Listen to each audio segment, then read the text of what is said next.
करिश्मा, रेशमा और मनीषा 3 बहनें हैं। उनका एक भाई भी है, मयंक। मयंक अपनी बहनों को बहुत प्यार करता है, लेकिन मयंक की पत्नी सविता इस मामले में मयंक से बिल्कुल ही अलग है। वो अपनी ननदों का जितना बुरा कर सकती है उतना बुरा करती ही रहती है और अपनी ननदों पर हुक्म भी चलाती है। करिश्मा, करिश्मा, तुमने अभी तक नाश्ता नहीं बनाया?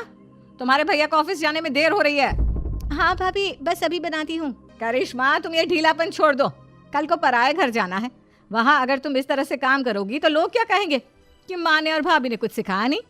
और तुम्हारी दोनों बहनें कहाँ हैं? अब रेशमा मार्केट गई है और मनीषा सो रही है। क्या? सुबह के 8 बज रहे हैं और ये महारानी अभी भी सो रही है? ये कहते हुए सविता अपनी सास दुर्गा देवी के पास जाती है। माँ जी, देख रही हो अपनी बेटियों के तौर तरीके? क्या हुआ बहू, सुबह सुबह क्या कर दिया मेरी बेटियों ने? अरे एक तो अभी अभी उठकर किचन में गई है, दूसरी सुबह सुबह बाहर चली गई और तीसरी अभी तक सो रही है। क्या करूं मैं इन तीनों का, मैं तो परेशान हो गई हूँ। जा जाकर उठा उसे और रेशमा से मैं बात करती हूँ। सविता सीधा मनीषा के कमरे में जाती है और उससे कहती है, महारानी जल्दी उठो, सूरज सर पर आ गया है। भाभी थोड़ी देर और सोने दो ना, मैं रात को लेट सोई थी। वो क्या ना, यूनिट टेस्ट चल रहे हैं। शराफत से उठती है या नहीं, या फिर पानी की भरी बाल्टी डालूं तेरे ऊपर? नहीं भाभी, मुझे बिस्तर में नहीं नहाना, उठती हूँ मैं। मनीषा जल्दी से उठकर बाथरूम में चली जाती है।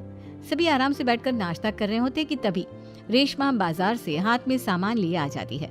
रेशमा को देखते ही सविता उस पर बरस पड़ती है। लो, आ गई महारानी। ऐसा भी क्या सामान लाना था जो सुबह आंख मलते ही बाजार की तरफ रवाना हो गई? भाभी, कल आप ही तो चीख रही थी कि घर का सारा सामान मुझे ही लाना पड़ता है, घर में किसी को भी किसी काम से कोई लेना देना नहीं है। अब मैं बाजार जाकर सामान ले आई तो आपको इस बात से भी तकलीफ हो रही है? देख रही हो माँ जी, अपनी बेटी की जुबान कैंची से भी तेज चलती है। और मयंक, आप तो कुछ कहेंगे नहीं अपनी लाडली बहन को? रेशमा, अपनी भाभी से ऐसे बात नहीं करते। चलो माफी मांगो। भैया, मैं क्यों माफी मांगू? आप भाभी से बोलिए ना कि हम पर कम हुक्म चलाया करे। हम इस घर की बेटियां हैं और आपकी पत्नी की ननद है, नौकरानी नहीं। लो कर लो बात, इनकी भलाई के लिए कुछ भी बोलो तो इन्हें बुरा लग जाता है। इस घर में यही इज्जत है मेरी। देख लो माँ जी, आपकी बेटी किस लहजे में मुझसे बात कर रही है। सविता वहां से चली जाती है। मयंक को बहुत गुस्सा आता है, वो भी वहां से चला जाता है। फिर करिश्मा रेशमा को समझाती है, रेशमा, तुम्हें भाभी से माफी मांग लेनी चाहिए थी ना। लेकिन दीदी, मैंने कुछ किया ही नहीं तो मैं माफी क्यों मांगू?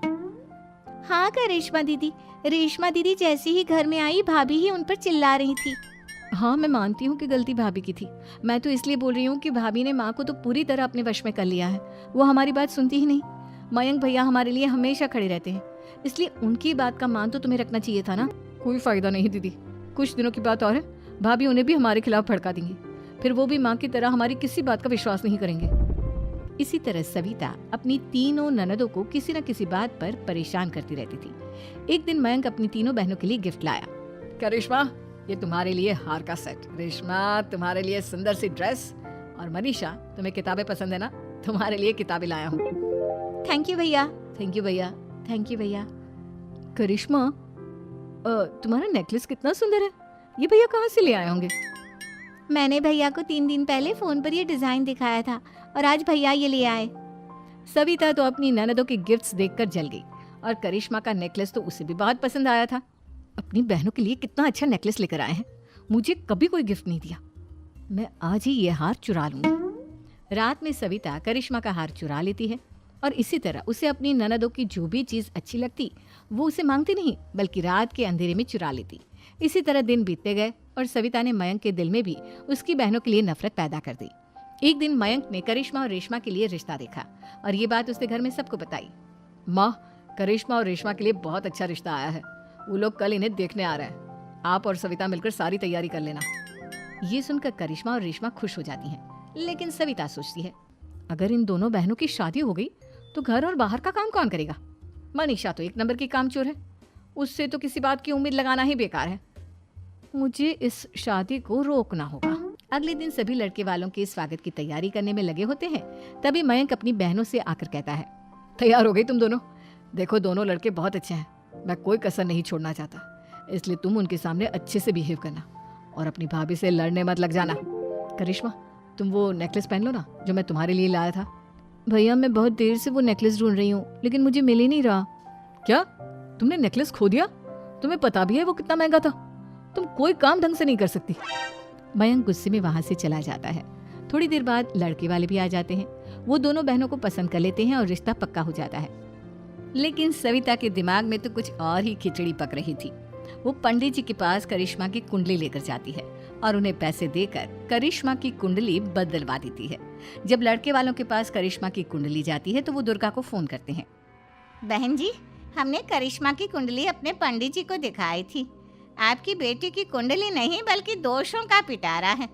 देखिए, मैं और मेरे पति इन सब बातों में बहुत विश्वास करते हैं, इसलिए हम आपकी बेटी से अपने बेटे की शादी नहीं करा सकते। इस तरह करिश्मा का रिश्ता टूट जाता है और सभी घर वालों को बहुत दुख होता है। अब कविता सोचती है, चलो करिश्मा का तो रिश्ता टूट गया, अब रेशमा का भी रिश्ता तोड़ना है। क्या करूं?